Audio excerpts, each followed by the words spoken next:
നമസ്കാരം, welcome to super notes. ഇന്ന് 10th പ്രിലിംസിൻ്റെ notification വന്ന് തുടങ്ങിയിട്ടുണ്ട്. നിങ്ങൾക്കെല്ലാം കിട്ടിക്കാണും.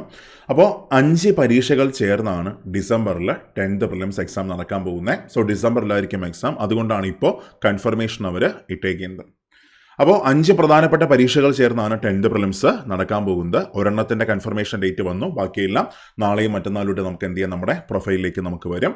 അത് കഴിഞ്ഞ് എക്സാമിൻ്റെ കൃത്യമായിട്ടുള്ള ഡേറ്റ് നമുക്കൊരു 2 ദിവസത്തിന് തന്നെ നമുക്കറിയാൻ പറ്റും. കാര്യം നാളെയോ മറ്റന്നാളോ അല്ലെങ്കിൽ മാക്സിമം തിങ്കളാഴ്ചയ്ക്കകത്ത് തന്നെ ഡിസംബർ മാസത്തിലെ PSC എക്സാം കലണ്ടർ എന്ത് ചെയ്യും, പുറത്തു വരും.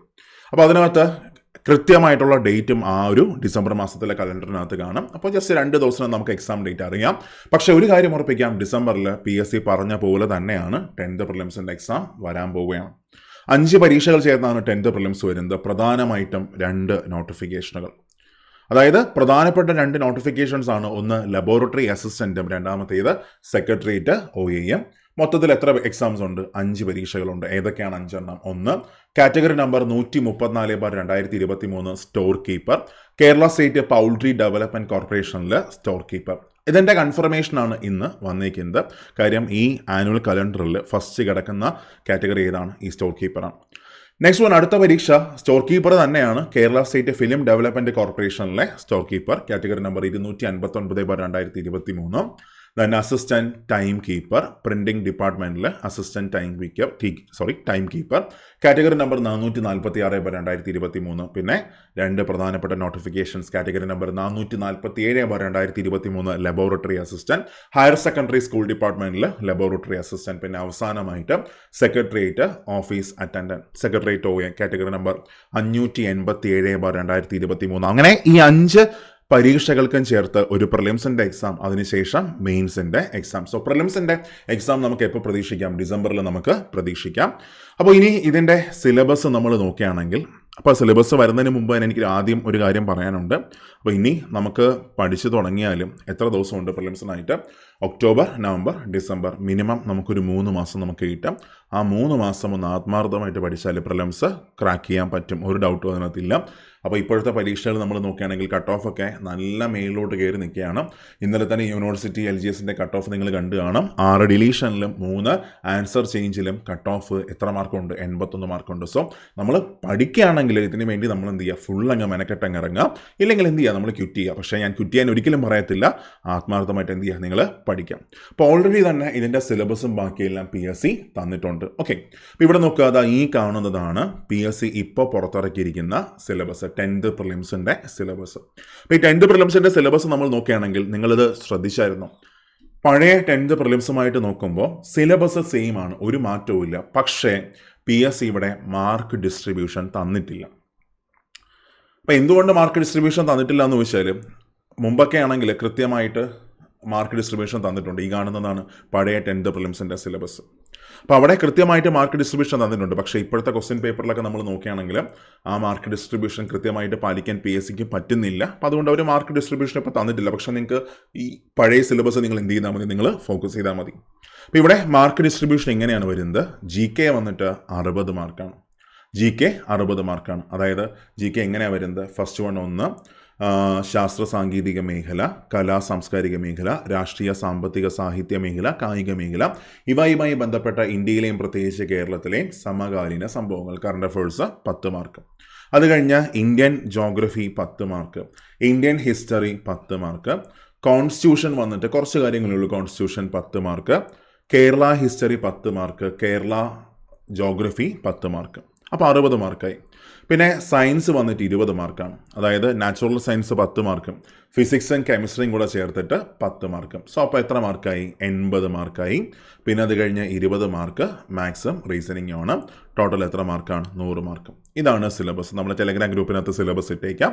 നിങ്ങൾ എന്ത് ചെയ്താൽ മതി? ജോയിൻ ചെയ്താൽ മതി. സോ അപ്പോൾ നിങ്ങൾക്ക് ഈ സിലബസ് നിങ്ങൾക്ക് കിട്ടും. ഓക്കെ, ക്ലിയർ ആണ്. അത് കഴിഞ്ഞ് അപ്പോൾ ഈ സിലബസ് വെച്ചാണ് ഈ ഡിസംബർ മാസത്തിൽ പ്രിലിംസിൻ്റെ എക്സാം നടക്കാൻ പോകുന്നത്.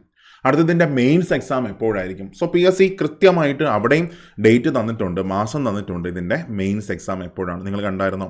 ഇതിൻ്റെ മെയിൻസ് എക്സാം നമ്മൾ നോക്കുകയാണെങ്കിൽ 2024 PSC പുറത്തിറക്കിയ ആനുവൽ കലണ്ടർ ഒന്ന് എടുത്ത് നോക്കുക. ഏറ്റവും ലാസ്റ്റ് പേജ് നിങ്ങൾ നോക്കുക, ഇതാ കിടപ്പുണ്ട്. Tentative examination schedule of graduate level main examination. അപ്പോൾ ഇതാ ഈ കാണുന്ന 5 പ്രധാനപ്പെട്ട പരീക്ഷകൾ കണ്ടോ, ഈ 5 പരീക്ഷകൾ ഏതൊക്കെയാണ്? നമ്മുടെ store keeper, assistant time keeper, laboratory assistant, office attendant. അങ്ങനെ 5 പരീക്ഷകളുടെയും മെയിൻസിൻ്റെ ഡേറ്റ് ഇവിടെ തന്നിട്ടുണ്ട്. 2025 മാർച്ച്, ഏപ്രിൽ, മെയ്. ഇവിടെ March, April, May, March, April, May, March, April, May. Okay, അപ്പോൾ ഈ 5 എക്സാംസിൻ്റെ മെയിൻസ് എപ്പോൾ നമുക്ക് പ്രതീക്ഷിക്കാം? അടുത്ത വർഷം 2025 മാർച്ച്, ഏപ്രിൽ, മെയ് മാസത്തിൽ നമുക്ക് എന്ത് ചെയ്യാം? നമുക്ക് പ്രതീക്ഷിക്കാം. അതിൻ്റെയും സിലബസ് PSC ഓൾറെഡി തന്നിട്ടുണ്ട്. അപ്പോൾ അതിൻ്റെ സിലബസ് എങ്ങനെയാണ് വരുന്നത്? അപ്പോൾ അതിൻ്റെ സിലബസ് നമ്മൾ നോക്കുകയാണെങ്കിൽ ഇപ്പോൾ ഫസ്റ്റ് വൺ ലബോറട്ടറി അസിസ്റ്റൻറ്റ്. ഈ കാണുന്നതാണ് ലബോറട്ടറി അസിസ്റ്റൻറ്റിൻ്റെ സിലബസ്. അത് കഴിഞ്ഞ് ഈ കാണുന്നതാണ് സെക്രട്ടേറിയറ്റ് OAയുടെ സിലബസ്. അതായത് രണ്ടിൻ്റെയും സിലബസ് സെയിം ആണ്. ഇവിടെ ഈ സാധനം മാത്രമേ വ്യത്യാസമുള്ളൂ. മറ്റേ സെക്രട്ടേറിയറ്റ് OA ആകുമ്പോൾ ഇത് വരും, ലബോറട്ടറി അസിസ്റ്റൻ്റ് ആകുമ്പോൾ ഇതിനെ വെട്ടിയിട്ട് എന്താവും? ലബോറട്ടറി അസിസ്റ്റൻ്റ് ആകുന്നത്. അതായത് സെയിം സിലബസ് ആണ്. 10th മെയിൻസിന് സെയിം സിലബസ് ആണ്. അവിടെ കഴിഞ്ഞ LDയുടെ അതേ സിലബസ്, കഴിഞ്ഞല്ല ഇപ്പോൾ പരീക്ഷ നടന്നുകൊണ്ടിരിക്കുന്ന LDയുടെ സെയിം സിലബസ് ആണ് ഇതിൻ്റെ എല്ലാം മെയിൻസിന് വരുന്നത്. അതായത് ഹിസ്റ്ററി വന്നിട്ട് 5 മാർക്ക്, അതായത് Kerala history, Indian history, world history 5 mark. Geography വന്നിട്ട് 5 mark, Kerala geography, Indian geography, world geography 5 mark. Economics 5 mark, Indian constitution 5 mark, Keralam, ഭരണ സംവിധാനങ്ങൾ 5 മാർക്ക്, ജീവശാസ്ത്രവും പൊതുജനാരോഗ്യവും 6 mark, physics 3 mark, chemistry 3 mark, arts, sports, literature 5 mark, IT 3 mark, സുപ്രധാന നിയമങ്ങൾ 5 mark, current affairs 20 mark, maths 10, English 10, Malayalam 10. അതായത് LDയുടെ same syllabus ആണ് ഇതിൻ്റെ എല്ലാം മെയിൻസിൻ്റെയും സിലബസ് വരുന്നത്. സിലബസ് ഞാൻ ടെലഗ്രാം ഗ്രൂപ്പിൽ ഇട്ടിട്ടുണ്ട്. സിലബസ് ആർക്കെങ്കിലും വേണമെങ്കിൽ അതിനകത്ത് എന്ത് ചെയ്താൽ മതി? ജോയിൻ ചെയ്താൽ മതി. ഓക്കെ, അപ്പോൾ പ്രിലിംസിൻ്റെ ഡേറ്റായി. ഇനി മെയിൻസും ഇതേ സമയത്ത് തന്നെ എന്ത് ചെയ്യും? നടക്കാം. ആഞ്ഞു പഠിച്ചോ. പ്രത്യേകിച്ച് മെയിൻസിലേക്ക് ഫോക്കസ് ചെയ്യുമ്പോൾ, ഞാനിപ്പോൾ പ്രിലിംസ് പഠിക്കാൻ വേണ്ടി ഞാൻ പറയത്തില്ല. നിങ്ങൾ ഇപ്പോഴേ നിങ്ങൾ എന്ത് ചെയ്യുക? മെയിൻസിന് വേണ്ടി തന്നെ പ്രിപ്പയർ ചെയ്യുക. കാര്യം ഇതിനകത്ത് സെക്രട്ടേറിയറ്റ് OA ഒരു സ്റ്റേറ്റ് വൈഡ് എക്സാമാണ്. 14 ജില്ലകൾക്കും കൂടെ ചേർത്ത് ഒറ്റ റാങ്ക് ലിസ്റ്റാണ് വരുന്നത്. സോ കോമ്പറ്റീഷൻ എന്ത് ചെയ്യും? കടുക്കും. അത് കഴിഞ്ഞ് ലബോറട്ടറി അസിസ്റ്റൻ്റ് നോക്കുകയാണെങ്കിൽ ഇതൊരു ഡിസ്ട്രിക്റ്റ് വൈസ് എക്സാമാണ്. പക്ഷേ പ്രശ്നം എന്താണ്? ചെറിയ ലിസ്റ്റാണ്, നിയമനങ്ങൾ കുറച്ചേ നടക്കത്തുള്ളൂ. അപ്പോൾ അതുകൊണ്ട് തന്നെ അവിടെയും കോമ്പറ്റീഷൻ എന്തായിരിക്കും? ഹൈ ആയിരിക്കും. കട്ട് ഓഫൊക്കെ നല്ല മേലിലോട്ട് വരാം. അപ്പോൾ നമ്മുടെ പ്രിപ്പറേഷൻ എന്ത് ചെയ്യുക? അതിനൊത്ത് നമ്മൾ എന്ത് ചെയ്യുക? നമ്മൾ ഉയർത്തുക. മനസ്സിലായി? ആത്മാർത്ഥമായിട്ട് എന്ത് ചെയ്യുക? പഠിക്കുക. എഫേർട്ട് കൊടുത്ത് എന്ത് ചെയ്യുക? പഠിക്കുക. Secretariat OA, then lab assistant, ഇതിൻ്റെയൊക്കെ അഡ്വൈസ് ഡീറ്റെയിൽസ്, ഇതുവരെ എത്ര നിയമനങ്ങൾ നടന്നു, അപ്പോൾ അതിൻ്റെയൊക്കെ ഡീറ്റെയിൽസ് നമ്മൾ മുമ്പ് വീഡിയോ ആയിട്ട് ചെയ്തിട്ടുണ്ട്. അപ്പോൾ അതൊക്കെ നിങ്ങൾക്ക് കയറി നോക്കുകയാണെങ്കിൽ ഏകദേശം ഒരു ധാരണ നിങ്ങൾക്ക് എന്ത് ചെയ്യും? നിങ്ങൾക്ക് കിട്ടും. പിന്നെ ഈ LD ഒക്കെ മാർക്ക് കുറഞ്ഞ ആൾക്കാർ കുറച്ചും കൂടെ ഒന്ന് വാശിയായിട്ട് പഠിച്ചാൽ LD റാങ്ക് ലിസ്റ്റ് വരുന്നതിന് മുമ്പായിട്ട് തന്നെ ലാബ് അസിസ്റ്റൻറ്റ് റാങ്ക് ലിസ്റ്റ് വരും. കാര്യം ലാബ് അസിസ്റ്റൻറ്റ് നിലവിൽ എന്തില്ല? റാങ്ക് ലിസ്റ്റ് ഇല്ല. അപ്പോൾ അതുകൊണ്ട് തന്നെ ഒന്ന് വാശിയായിട്ട് പഠിച്ചാൽ LD അഡ്വൈസ് കിട്ടുന്നതിന് മുമ്പ് തന്നെ, മറ്റൊരാൾക്ക് അഡ്വൈസ് കിട്ടുന്നതിന് മുമ്പ് തന്നെ നമുക്ക് എന്ത് ചെയ്യാൻ പറ്റും? ഈ ലാബ് അസിസ്റ്റൻറ്റ് നമുക്ക് അഡ്വൈസ് മേടിക്കാൻ പറ്റും. അപ്പോൾ അതിന് വേണ്ടിയിട്ട് എന്ത് ചെയ്യുക? ആത്മാർത്ഥമായിട്ട് വർക്ക് ചെയ്യുക. അതായത് ഉഴപ്പാതെ ആത്മാർത്ഥമായിട്ട് വർക്ക് ചെയ്യുക. ഇപ്പോഴത്തെ കട്ട് ഓഫ് ഒക്കെ നമുക്കറിയാം. സോ നന്നായിട്ട് പഠിക്കുക. അപ്പോൾ സിലബസ് എക്സാമിൻ്റെ ഒക്കെ ഡേറ്റും ബാക്കിയെല്ലാമായി. 5 പരീക്ഷ, പ്രിലിംസ് ഡിസംബറിലാണ്. അതിൻ്റെ എല്ലാ മെയിൻസ് വരുന്നത് അടുത്ത മാർച്ച്, ഏപ്രിൽ, മെയ് മാസങ്ങളിലാണ്. അപ്പോൾ നമുക്ക് മറ്റൊരു സെഷനിൽ കാണാം.